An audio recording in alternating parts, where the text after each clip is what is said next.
Welcome to Dead Man Talking. Tonight's story is another true encounter with a dogman or werewolf looking creature, and very, very interesting story, guys. As ever, please do let me know down below in the comments what you thought. Please do like and share, and don't forget to hashtag TeamFear. Without further ado, let's get into tonight's short encounter. I'd like to entitle Werewolf on the Hill. Let's get straight into that. Hi DMT, I have a story for you. When I was in 4th grade, me and my family were all late eaters. We would start making dinner around midnight. We all just liked to lay around for hours after work or school. The only thing that could really get us up was the extreme hunger we felt after hours of sitting around.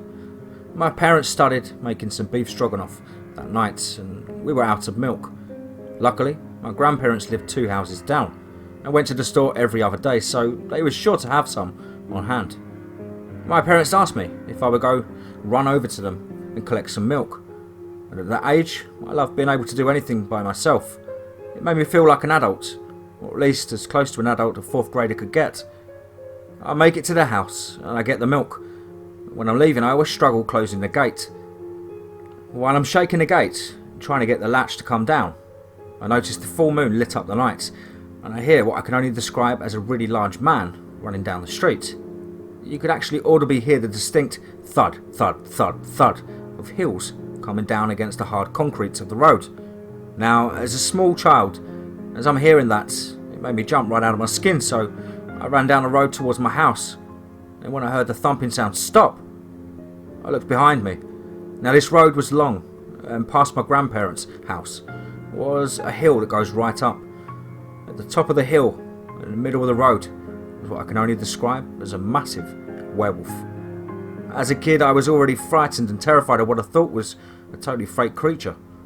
Even the one from Harry Potter scared me so bad that I couldn't watch or hear that movie, or I'd have nightmares for about 2 weeks.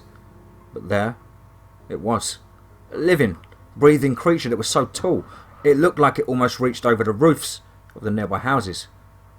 It was jet black, with pointed ears, and unfortunately I couldn't see the eyes, just a reflection of the moon reaching me from where its eyes should have been.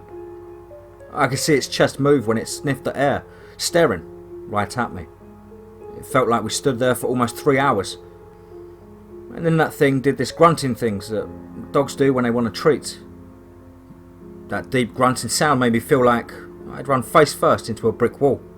Then it slowly dropped down to all fours and ran into the nearby forest, which was really a tiny patch of trees right behind my grandparents' house with blinding speed. The next thing I heard was the metal gate rattling. It was like this thing couldn't fit between the trees and the gate. I never ran so fast in my life.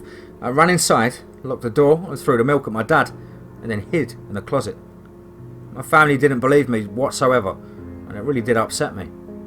When they finally got me to calm down and go to bed, I swear I heard tapping on my window, almost as if to say, "I know where you are, little boy." We moved out of that house when I was 12, and strange things would happen in the new house. I could rarely sleep because I felt as if something was watching me from the yard. This only got worse as time passed. We got a dog when I was 18, and he would always look out into the yard on full moons and bark until someone took him away from the door. One day, the farm down the street had one of their cows mutilated. Something had torn the back legs off the cow. Now one of the legs showed up on a neighbour's door. It was propped up so that when I opened the door, the leg would fall into the house. The other leg had just vanished. I hadn't told anyone about all of this other than my girlfriend that I live with. We currently live in the same house that I'd seen the wolf, with my grandparents right down the road. Let's make something clear. If I need milk, I get it in broad daylight, and that's not even enough. I drive there and back, even though it's only 2 houses down. When the full moon is up, I make sure all my doors are locked, and we block every window with heavy blankets. That way, I know I'll never see anything like that werewolf again.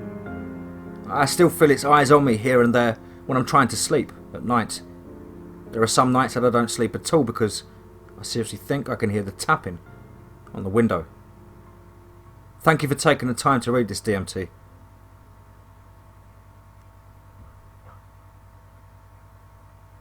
Wow, fantastic report there.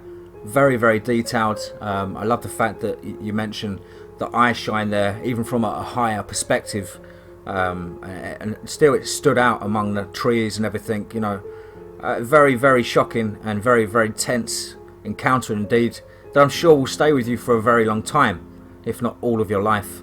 Of course, if you ever need to chat with me, likewise with anyone listening, you all know the email by now, I'm sure, dmtforestoffear@gmail.com. I hope you guys have had a lovely week and enjoying the start to your weekend.